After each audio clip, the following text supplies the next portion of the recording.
The second incident into Australia was we bought a business called Franklin's. Must have been about 15 years ago now, if not longer. And Franklin's was a big chain and effectively was going bust in Australia. We bought a piece of it plus the name in New South Wales. And we started growing the business. We were doing okay because Woolworths was doing well. Coles was really struggling in Australia and there was no other opposition.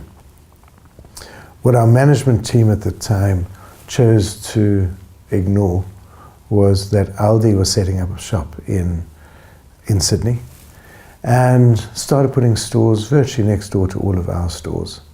So we ended up in a bit of a price war with Aldi, which is never a nice place to be.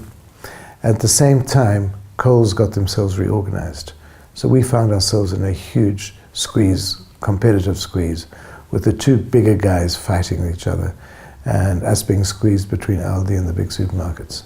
And a couple of lessons I learned, we eventually exited, and a couple of lessons I learned out of it was, firstly, Australia is a country that is operated on duopolies. Not legal duopolies, but it operates on duopolies.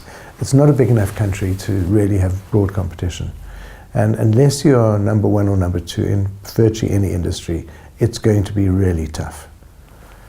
The second issue was you don't want to get yourself caught in retail, stuck between a deep discounter and a very successful big guy, because you just can't compete, you can't have the margin.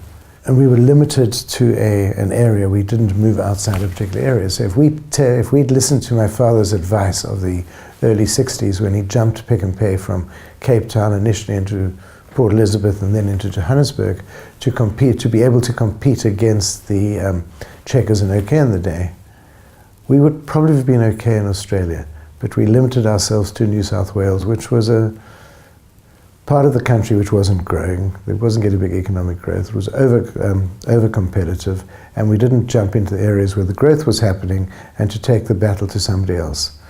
So you need to be in business, you need to actually be proactive. You need to say, where do I fight my battles? Eventually we sold it, we got out well, fortunately, and came back. But the second learning was the day I took over as chairman of Pick and Pay, I got on a plane and put the company on the block, put Australia on the block.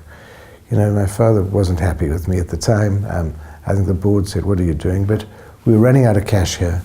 We needed the cash and the capital to expand. We'd run out of strategy here because we were constrained because of the amount of capital we had tied up there, which wasn't performing. So the best thing we could do was to actually release that capital, which we then brought back here and invested in the business.